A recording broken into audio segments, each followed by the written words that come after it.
histoire d'en dire plus. Moins 40. C'est le Nord. Tu m'as demandé, mon petit.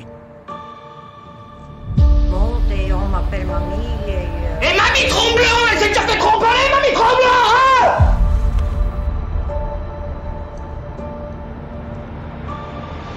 Mais il connaît pas Raoul, ce mec. Et puis en plus, je sens que ce soir, je vais conclure. Tu m'aides pas là? Non, voilà, non. Bonjour, bienvenue sur Histoire d'en dire plus cinéma. Aujourd'hui on parle d'un monument du cinéma qui n'a pas forcément été un succès à sa sortie.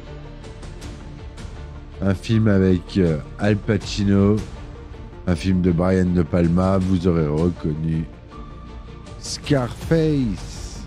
Allez, c'est parti, on y va. Alors Scarface, ou le balafré au Québec, ou Scarface dans le reste du monde entier, est un film de gangster américain réalisé par Brian De Palma et sorti en 1983. Scénarisé par Oliver Stone, le film est un remake de celui du même nom de Howard Hawks, sorti en 1932. Alors que ce dernier traitait de la mafia américaine et s'inspirait de la vie d'Al Capone, le scénario est ici transposé à travers l'histoire d'un petit malfrat cubain, Tony Montana, incarné par notre cher Al Pacino, débarquant sans rien à Miami au début des années 80, avant de devenir un important trafiquant de drogue. Les autres acteurs principaux comprennent Steven Bauer, Michelle Pfeiffer, Marie-Elisabeth Mastrantonio et Robert Loggia. Quand Al Pacino commence à s'intéresser à un remake de la version de 1932, il s'associe avec le producteur Martin Bregman pour développer ce projet. Le réalisateur, Sidney Lumet, est initialement embauché pour diriger le film, mais il est remplacé par Brian De Palma, qui engage Oliver Stone pour écrire le scénario, et le tournage a lieu de novembre 82 à mai 1983 à Louisville dans le Kentucky et à Los Angeles en Californie. La bande originale du film a été composée par l'artiste Giorgio Moroder. Scarface a remporté 65,9 millions de dollars de recettes mondiales au box-office. C'était honorable pour l'époque. Sa réception critique initiale a été cependant négative du fait de la forte présence de violence, de langage cru et des protagonistes et de leur consommation de stupéfiants. Certains expatriés cubains à Miami se sont même opposés au film car ils estimaient être décrits comme des criminels et des trafiquants de drogue. Dans les années qui ont suivi, toutefois, les critiques ont revu leur position et le film est désormais considéré comme l'un des meilleurs du genre policier. Des scénaristes et réalisateurs tels que Martin Scorsese en ont fait l'éloge, qui a été largement référencé dans la culture pop, en particulier dans le rap et le hip-hop, par le biais du personnage de Tony Montana, mais aussi dans les comics, les émissions de télévision et les jeux vidéo. Le film est depuis considéré comme un film culte et son héros, Tony Montana, a obtenu le statut d'icône. C'est un film produit par la Universal Pictures. Il dure 170 minutes quand même, hein. Il y a beaucoup à dire. C'est pour ça qu'on va résumer l'histoire en détaillé. En 1980, au cours de l'exode de Mariel, les opposants au régime communiste sur l'île de Cuba sont expulsés par bateau vers les États-Unis après avoir été dépouillés par le dictateur Fidel Castro. Quand le président américain Jimmy Carter leur offre l'asile politique, mais le leader Maximo profite également de cette occasion pour se débarrasser de ces prisonniers de droit commun qui garnissent ces prisons, dont on estime qu'ils étaient 25 000 parmi les 125 000 exilés cubains partant vers les États-Unis. Parmi ces réfugiés figure Antonio Montana, dit Tony Montana, accompagné de son ami Manolo Manny Ribera, deux petits malfrats cubains issus de la rue. Libérés de prison, les deux compères profitent de l'occasion et font le voyage avec les autres réfugiés vers les États-Unis. Ils débarquent finalement à Miami. À leur arrivée sur le sol américain, les réfugiés sont regroupés dans un camp de transit dans l'attente de savoir s'ils vont être acceptés par leur nouveau pays. Manny trouve alors le moyen, grâce à ses contacts avec un caïd de Miami, d'obtenir pour lui et Tony une carte verte américaine, la fameuse Green Card, s'ils acceptent d'effectuer un contrat d'assassinat. Ils doivent liquider un opposant cubain, lui aussi réfugié dans le camp, un certain Rebenga. Tony et Manny, aidés de leur camarade Angel, se chargent du contrat et obtiennent, peu après, leur visa d'entrée américain. Grâce à leur carte verte, les deux amis trouvent un petit boulot dans une gargote minable de la ville. Mais travailler pour quelques malheureux dollars ne correspond pas à l'idée que Tony se fait du rêve américain. C'est alors qu'Omar Suarez, le bras droit du caïd Frank Lopez, celui qui leur avait donné le contrat d'assassinat, leur offre $500 pour décharger une cargaison de marijuana d'un bateau.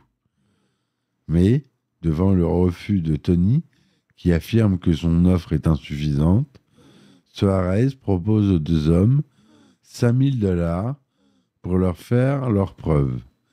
Ils devront aller dans un hôtel et acheter pour Lopez de la cocaïne à des trafiquants de drogue colombiens, des nouveaux venus. Tony accepte, mais Suarez avertit les deux hommes que s'ils ne reviennent pas avec la drogue, ils seront dans de beaux draps. Tony et Manny, accompagnés de leurs complices cubains, se rendent au rendez-vous et commencent la transaction avec les trafiquants colombiens. Mais les choses tournent mal, Tony est capturé par les trafiquants. Peu après, Angel, un de ses compagnons, est assassiné à la tronçonneuse dans la baignoire de la chambre, une scène mythique, pour intimider Tony afin qu'il donne l'argent aux Colombiens. Et lui aussi est sur le point de subir le même sort. Mais, grâce à l'intervention de Manny, qui surgit dans la pièce et tire sur les trafiquants, Tony se libère et tue le revendeur colombien, l'exécutant en pleine rue après l'avoir rattrapé. Puis, avec ses complices, il s'enfuit avec l'argent ainsi que le stock de drogue de Colombiens. Suspectant Suarez de vouloir les doubler, Tony insiste pour livrer personnellement avec Manny la drogue et l'argent à Lopez.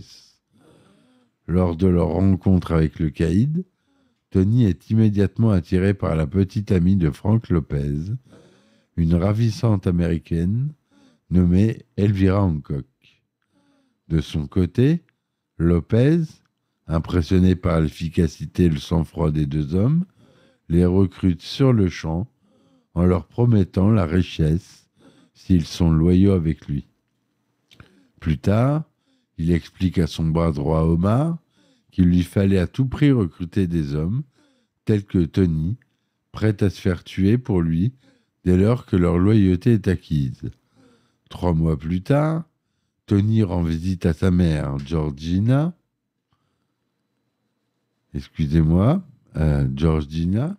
qui vit elle aussi à Miami. Ayant émigré depuis 5 années avec sa plus jeune fille, Gina, la petite sœur de Tony.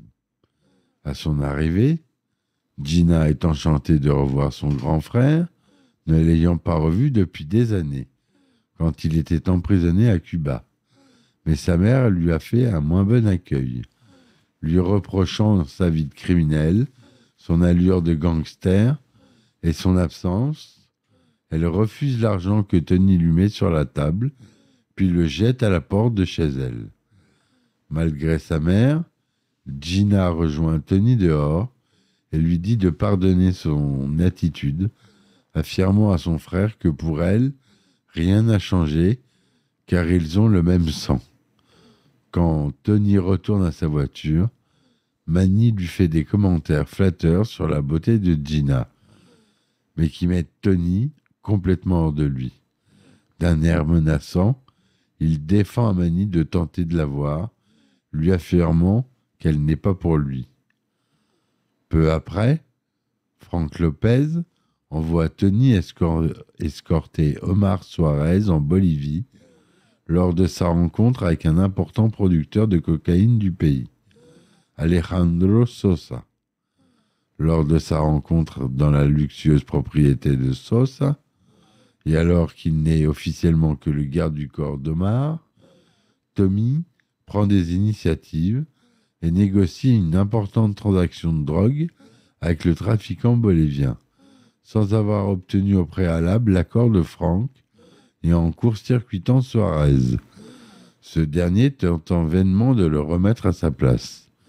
C'est alors que Sosa conseille à Suarez de retourner à Miami consulter son chef, puis lui propose de rejoindre l'aéroport avec son propre hélicoptère afin d'aller plus vite, gardant Tony avec lui.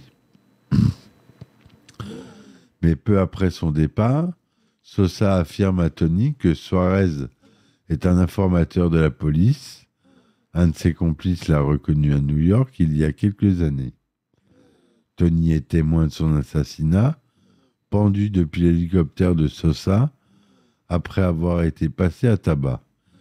Le trafiquant, en se demandant s'il peut faire confiance à l'organisation de Frank Lopez, demande à Tony de lui prouver qu'il n'est pas lui aussi un informateur. Tony, avec aplomb, lui certifie qu'il n'a jamais fait confiance à Suarez, mais que Frank est réglo. Acceptant ces explications, Sosa conclut la vente de drogue avec Tony, mais le met en garde de ne jamais chercher à le doubler. Tony acquiesce. De retour à Miami, Frank Lopez réagit avec fureur quand Tony lui annonce la mort de son bras droit Omar, ainsi que la transaction qu'il a passée sans son accord avec Sosa. Les deux hommes, ayant des points de vue divergents sur l'expansion de leur activité criminelle, commencent à s'éloigner l'un de l'autre. Tony entame alors son indépendance en vue de monter sa propre organisation.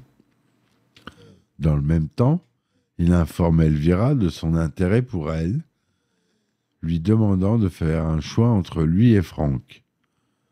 Un soir, au Babylon Club, le nightclub de Miami où les hommes de Lopez ont leurs habitudes, Tony est accosté par le policier Mel Bernstein, un inspecteur de police des stupes de Miami, corrompu par Lopez, qui lui demande de l'argent en contrepartie d'une protection policière et d'informations sur ses concurrents.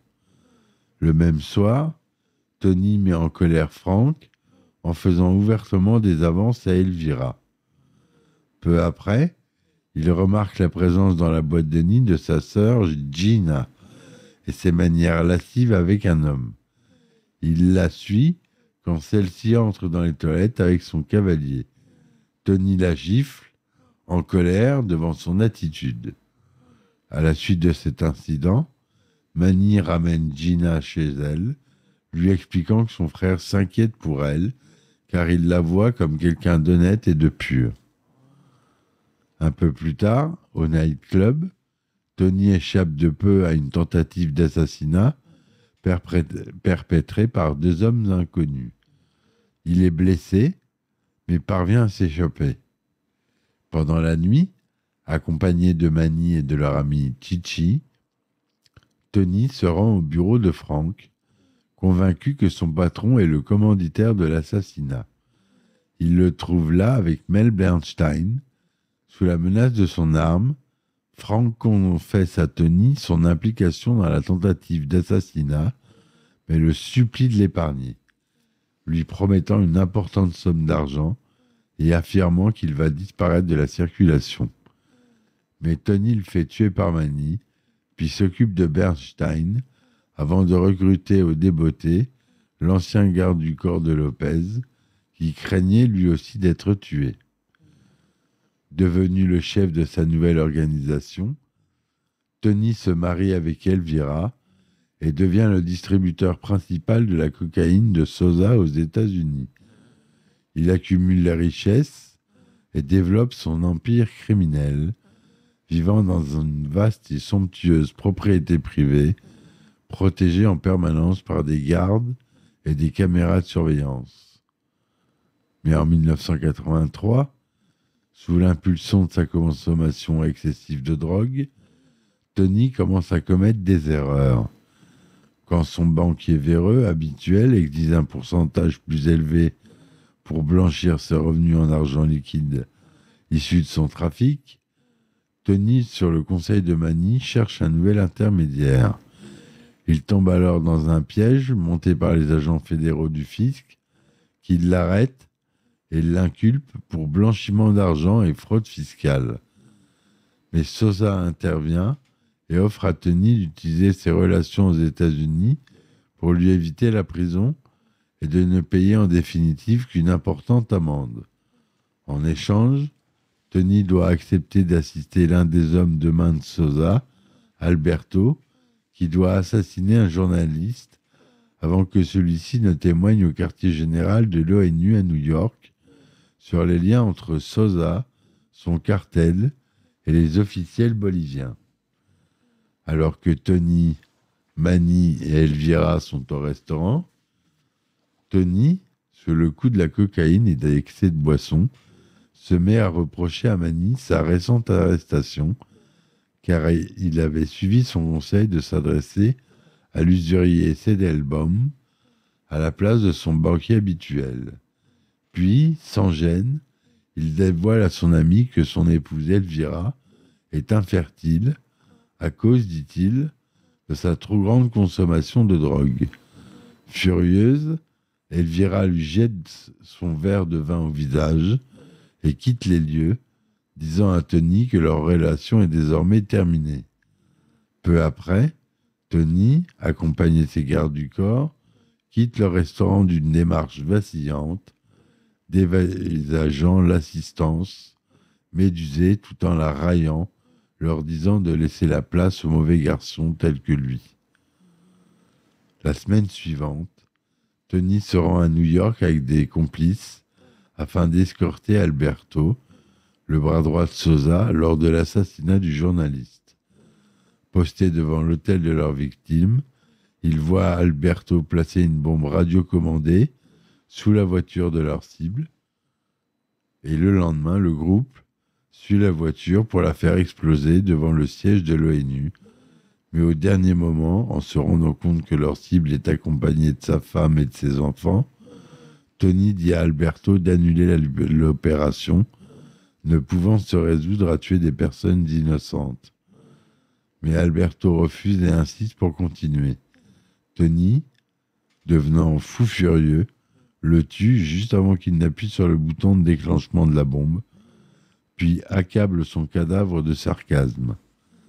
De retour à Miami, Tony est contacté au téléphone par Sosa qui, furieux, met fin à leur partenariat et promet de se venger. Tony, répondant à ces menaces, lui déclare également la guerre. Peu après, et à la demande de sa mère inquiète, Tony part à la recherche de Manny et Gina, les deux ayant disparu depuis plusieurs jours. Grâce à l'adresse donnée par sa mère, Tony les retrouve dans une luxueuse maison inconnue de Miami. Se présentant à l'entrée de la maison, Tony voit arriver Manny lui ouvrir. Il voit peu après Gina à l'étage en petite tenue qui lui sourit. Comprenant que Manny est avec Gina, Tony, fou de colère, abat Manny d'un tir de pistolet. Mais Gina, dévastée par le chagrin, accourt vers le cadavre de Manny et explique à Tony qu'ils se sont mariés la veille et que les deux avaient prévu de lui faire la surprise. Tony, en état de choc, est ramené à sa propriété. Il arrive à son bureau, puis plonge la tête la première dans un grand sac de cocaïne, restant prostré un long moment en pensant à Manny.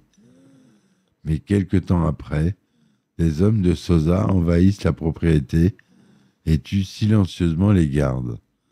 Pendant ce temps, Gina entre dans le bureau de Tony et, l'air étrange, elle avait reçu un calmant auparavant, accuse son frère de vouloir pour lui seul. Elle pointe ensuite un pistolet sur lui et lui tire dessus.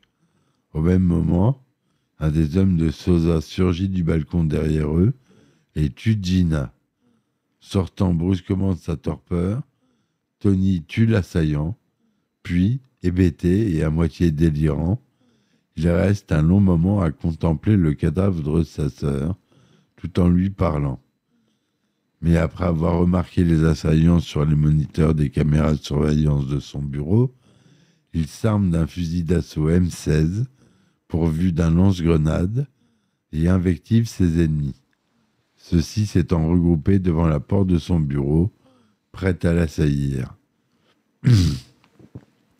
Après avoir fait sauter la porte de son bureau avec le lance-grenade, tuant plusieurs de ses ennemis, Tony arrive sur le balcon attenant et mitraille les hommes de Sosa qui ripostent.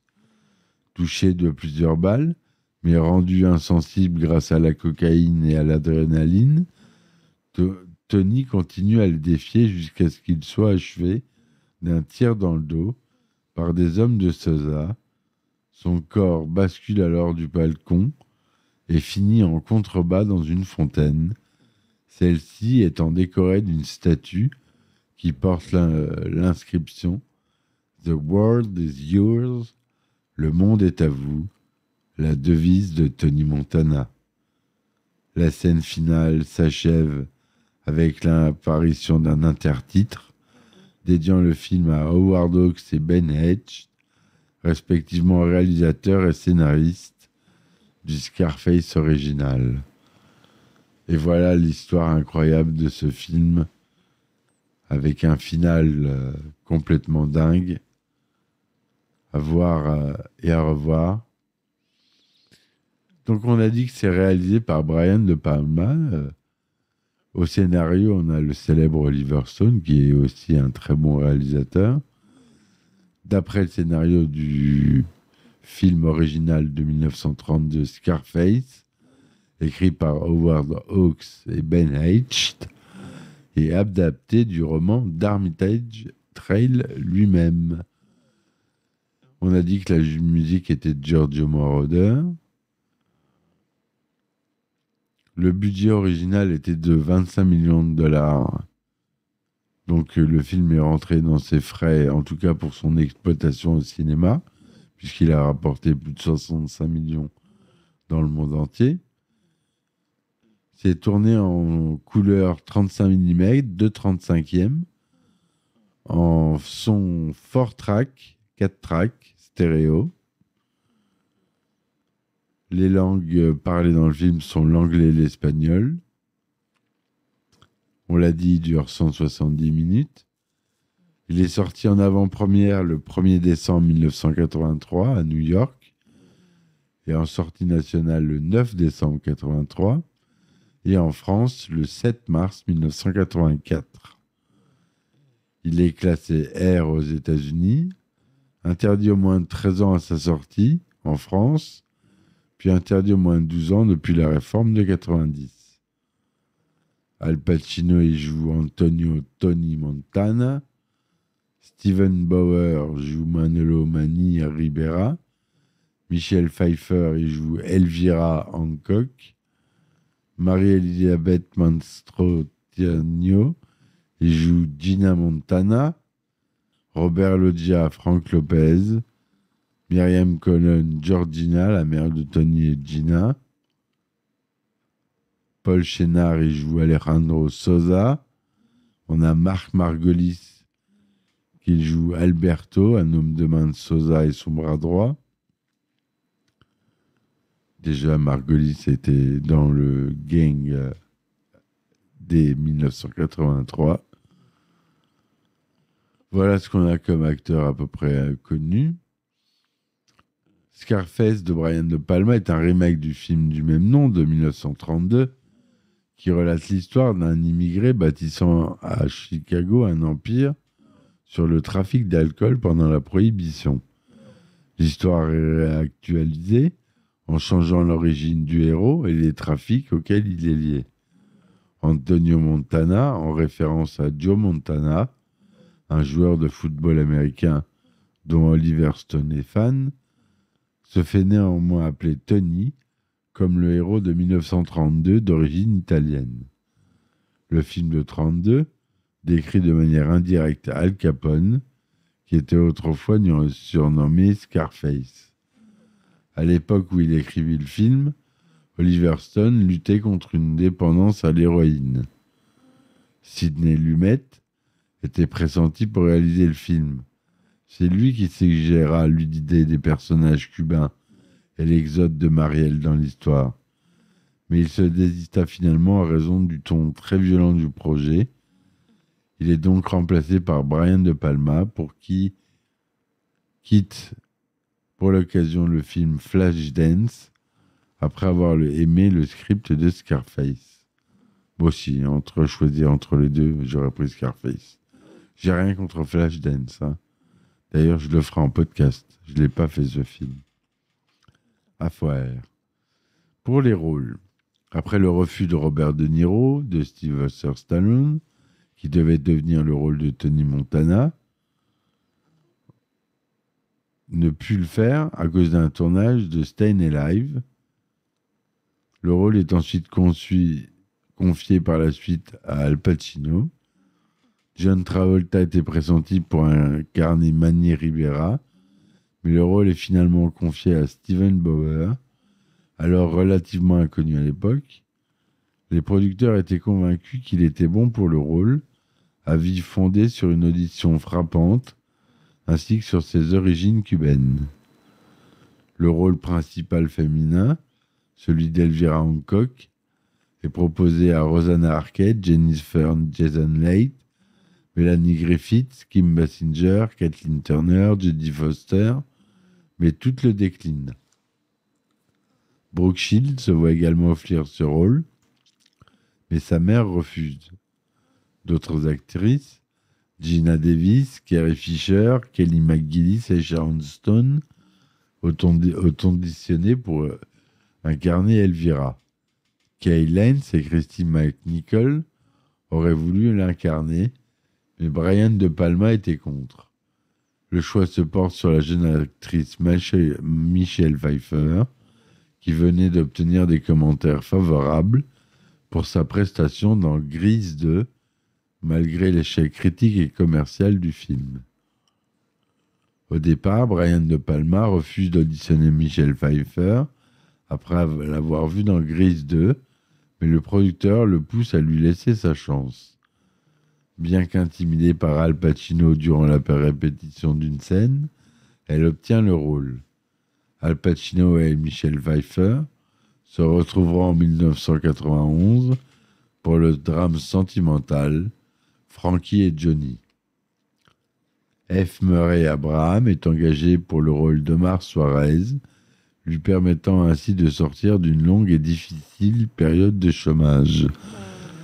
Le producteur Martin Bregman révèle dans son livre Scarface Nation que Glenn Close avait été le premier choix pour le rôle d'Elvira,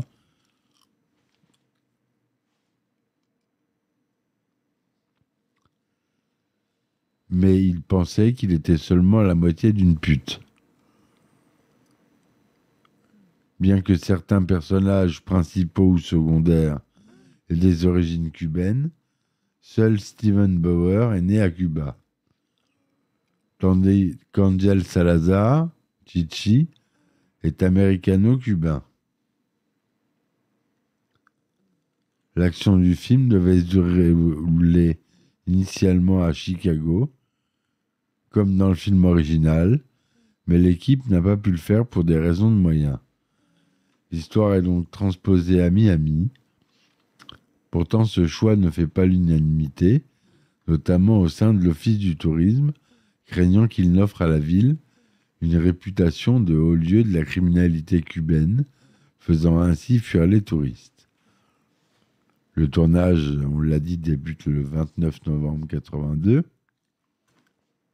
et se termine près de 8 mois plus tard, le 15 juillet 1983. Se déroule à Miami, mais également à Miami Beach, notamment au 728 Ocean Drive, là où est tournée la scène de la rencontre avec les trafiquants à l'hôtel, à Atlantis Condo, sur Brickell Avenue. Pour la scène de la piscine de la maison de Frank Lopez, à South Beach, quartier de Miami Beach, et au Fontainebleau Miami Beach, qui s'étend à Los Angeles, Montecito et Torrance, la scène de la maison de la mère de Tony, en Californie et à New York. Une partie du film est tournée dans les studios Universal, à Universal City, en Californie. Steven Spielberg est venu donner un coup de main à son ami Brian De Palma pour la réalisation de la scène finale. Alors qu'il était sur le point de jouer une scène avec son personnage, F. Murray Abraham reçoit le scénario d'Amadeus. Pensant y tenir un autre second rôle, l'acteur accepte de s'y engager lorsque plus tard il apprend qu'il jouera le rôle principal d'Antonio Salieri. Et oui, le méchant de l'histoire de Amadeus. Je pense que je l'ai fait, Amadeus. Au bout de 500 épisodes, je me souviens pas de tout ce que j'ai fait. Mais je crois que j'ai fait Amadeus.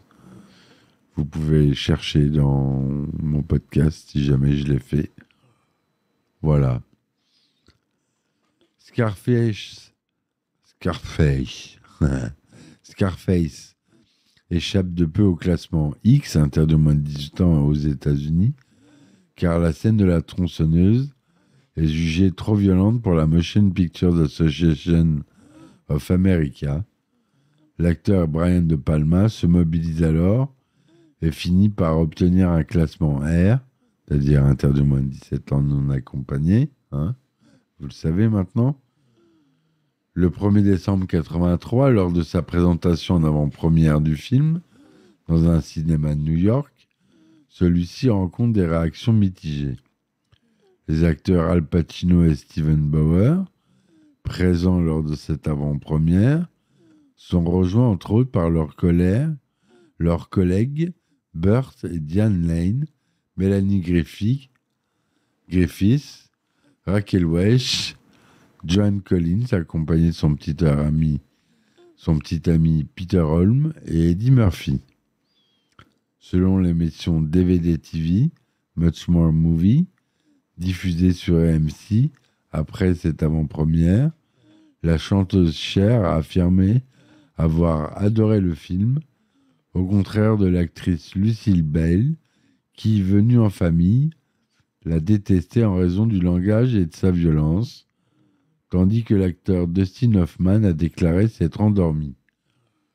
Par ailleurs, les autres acteurs, Ken Von Gutt et John Irving, auraient quitté la salle de dégoût à cause de la scène de la tronçonneuse.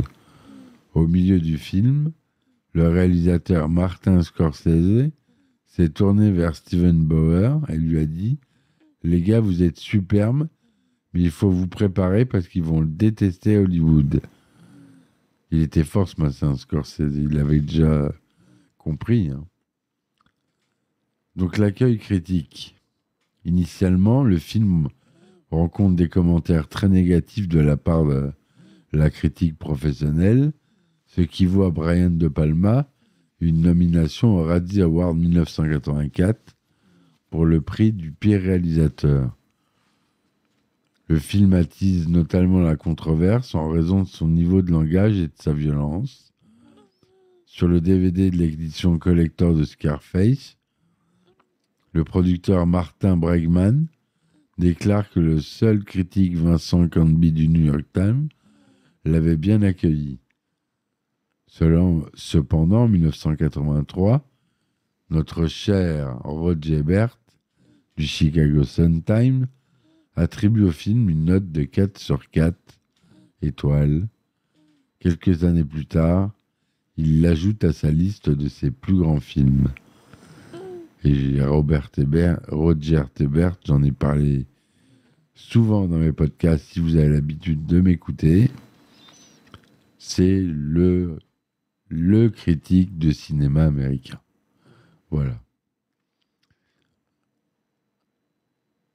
Au fil des années, toutefois, la réaction d'ensemble des critiques de cinéma change.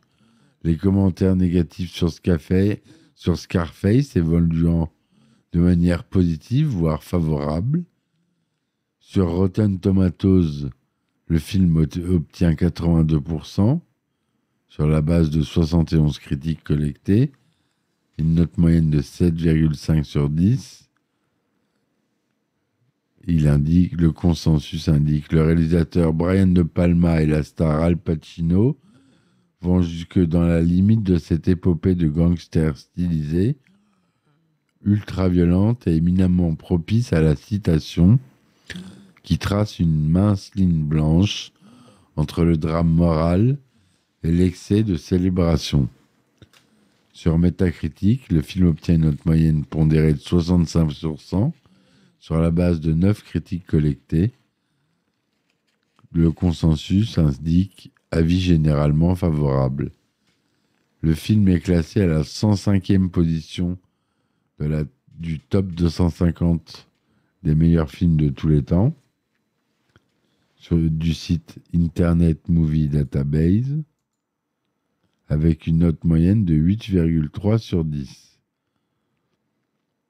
Le 9 décembre 1983, Scarface sort aux États-Unis dans 996 salles et prend la 2e place du box-office lors de son premier week-end d'exploitation, avec une recette de 4 597 000 $. Derrière le film Le Retour de l'inspecteur Harry, sorti le même jour. Le long métrage est diffusé dans 1008 salles la semaine suivante. Il rapporte plus de 39 millions de $ en 12 semaines d'exploitation, terminant sa carrière à 44 668 000 $ de recettes totales sur le territoire américain. À l'étranger, il récolte plus de 20 476 000 $ pour un total, comme on a dit tout à l'heure, de 65 144 000 $. En France, il fera 799 000 entrées. Il sort le 7 mars 1984 en France, et fait un démarrage correct avec 236 000 entrées lors de sa première semaine d'exploitation. C'est énorme par rapport au total, pour un total de 237 000 entrées cumulées avec les avant-premières. Le film connaît une décélération de sa fréquence d'exploitation à partir de la semaine suivante, chutant en 7e position avec la période, avec 152 000 entrées pour un cumul de 389 000 depuis sa sortie. Scarface quitte le top 30 après la semaine du 18 avril 1984, où il avait déjà enregistré 604 239 entrées. Bien que son score en salle soit correct, sans pour avoir été un énorme succès populaire, Scarface va acquérir au fil des années le fameux statut de film culte grâce à son succès dans le marché de la location vidéo, avec l'exploitation initiale et de nombreuses reprises. Scarface approche les 800 000 entrées, le positionnant à la 60e place du box-office annuel de 1984. En juin 2008, l'American Film Institute classe Scarface à la 10e place dans la des catégories film de gangsters du classement AFI 10 Top 10, la liste des 10 meilleurs films américains dans 10 catégories cinématographiques différentes. La ligne de dialogue c'est Hello to my little friend, dit par Tony Montana au début de la scène finale de la fusillade, est classée à la 61e place de l'AFI 100 Movie Quote, la liste des 100 meilleures répliques de cinéma américain. Le magazine Entertainment Weekly a classé le film à la 8e place de sa liste des 50 meilleurs films cultes, et le magazine Empire la 284e place de sa liste des 500 meilleurs films de tous les temps. En 2010, la chaîne VH1 le classe à la 5e place de sa liste des 100 plus grands films de tous les temps. Scarface est l'un des premiers films à faire l'usage du juron fuck. Il est utilisé 207 fois dans le film. À titre de comparaison, 265 fois dans Pulp Fiction. Scarface est devenu peu à peu le film le plus populaire des banlieues américaines et françaises. Le personnage de Tony Montana est devenu culte. Et beaucoup de jeunes se retrouvent dans le destin de cet immigré cubain. Dans le film Génération Scarface, le journaliste Nicolas Lécou explique « Je suis né au Maroc, j'ai grandi dans une banlieue des Yvelines et comme tous ceux qui m'entouraient, j'ai trouvé des valeurs dans ce film qui me correspondaient. La volonté de s'en sortir pour les uns, des rêves de puissance pour les autres. Tony Montana inspire ces jeunes car il apparaît pour eux comme un bandit d'honneur, qui lui-même, s'il est un assassin, est une sorte de Robin des Bois du ghetto. » Quelques références dans le cinéma. Dans Tueur né, que j'ai fait en podcast, je vous conseille d'écouter l'épisode. En 1994 d'Oliver Stone, les personnages de Mickey et Mallory Knox font une halte dans un motel. Sur le téléviseur allumé dans la chambre, on voit une scène du film Scarface, la scène de la tronçonneuse. Dans L'Appât de 1995 de Bertrand Tavernier, les deux personnages masculins du film, Bruno Puzzulu et Olivier Citruc, vouent une vénération à la Scarface. Ils le revoient souvent en vidéo, ce qui fâche le personnage de Nathalie, Marie Gillin, qui préférerait choisir un autre programme. Lors de la diffusion de la vidéo de Scarface, Nathalie imite une réplique de Tony Montana. « Je suis, comme vous dites, paranoïaque. » La fin du film Taxi 4 en 2007, film oubliable de Gérard Crossvic, parodie la fusillade conclusion Scarface.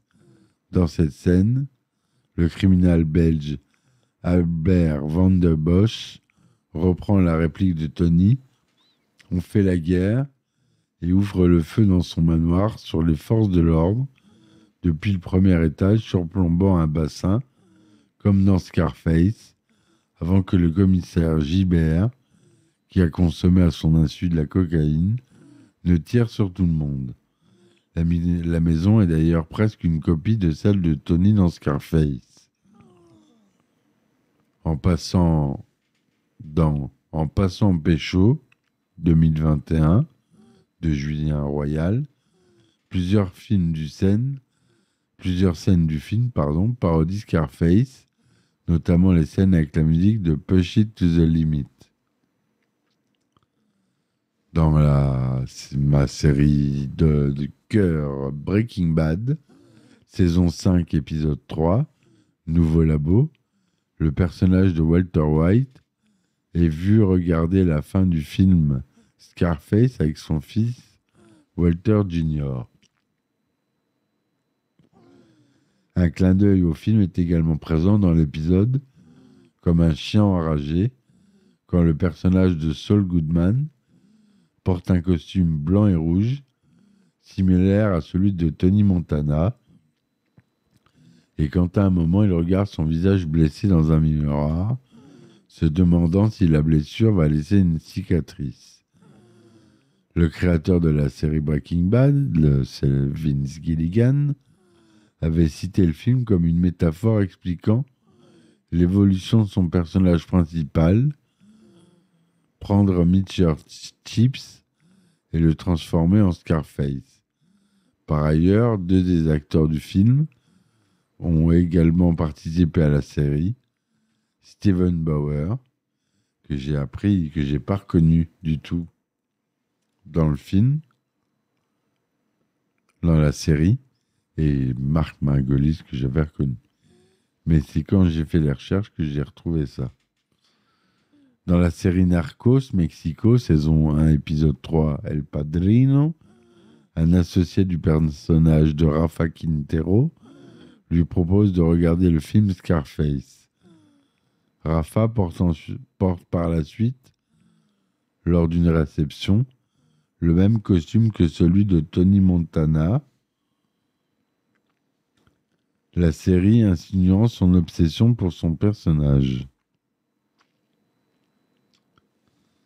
Il y a eu des jeux vidéo Scarface, il y a eu des hommages dans Grand Theft Auto 3 en 2001, qui diffuse la bande originale du film. Certains passants reprennent des citations du film. Il y a même Robert Loggia, un des acteurs l'acteur qui joue Frank Lopez, qui donne sa voix au personnage de Ray Machowski dans le jeu. Dans le grand GTA Vice City en 2002, les références au film sont nombreuses. Le jeu vidéo ressemblant d'ailleurs beaucoup au film par rapport à son scénario. Les 2 histoires se déroulant à la même époque, en 1980, et au même endroit.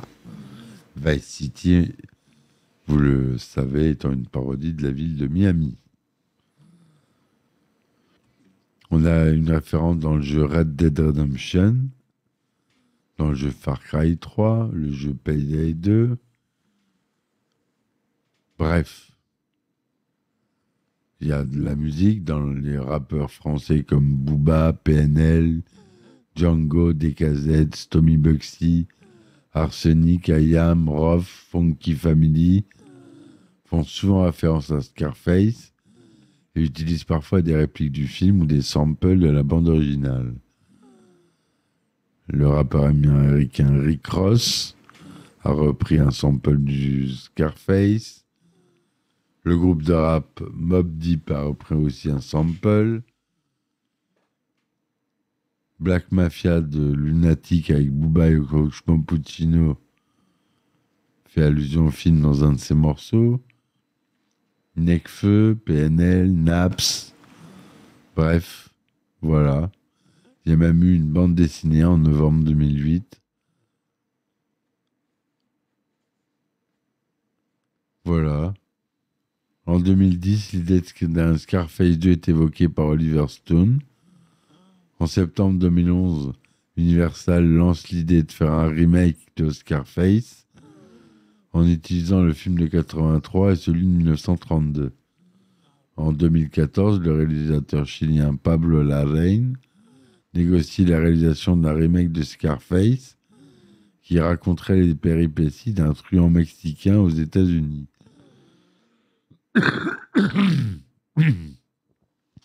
Pardon. En 2020, un nouveau projet de remake de Scarface est lancé par les studios Universal Pictures, avec cette fois une action devant se dérouler à Los Angeles. Les frères Cohen sont envisagés au scénario, le cinéaste Luca Guadagnino à la réalisation et l'acteur Michael B. Jordan pour le rôle titre. Et dans la littérature, en 2014, une suite alternative, Scarface 2, Vengeance aveugle, se déroulant dans les années 2010, avec pour protagoniste le neveu de Tony Montana, Lorenzo Gibson, alias Enzo Montana, et écrit par l'auteur français Sami Barouk, publié aux éditions Edilivre. Voilà ce que je voulais vous dire sur ce long épisode. Scarface, c'est un monument du cinéma, donc il méritait qu'on entre bien en détail. Voilà. J'espère que l'épisode vous aura plu. Je l'ai fait en une partie, je le mettrai sûrement dans les bonus. Je vous dis à très vite pour un nouvel épisode. Supportez-moi sur mes plateformes, s'il vous plaît, pour faire continuer le podcast. Parce que c'est moi qui paye tout et c'est compliqué. Évidemment, c'est à votre bon cœur, messieurs, dames. Je vous dis merci, à très vite pour un nouvel épisode. Et ciao, ciao. Histoire d'en dire plus. Moins 40. Chez le Nord. Tu m'as demandé, mon petit. Monte, on m'appelle mamie Et mamie Tromblon, elle s'est déjà fait tromper, mamie Tromblon, hein?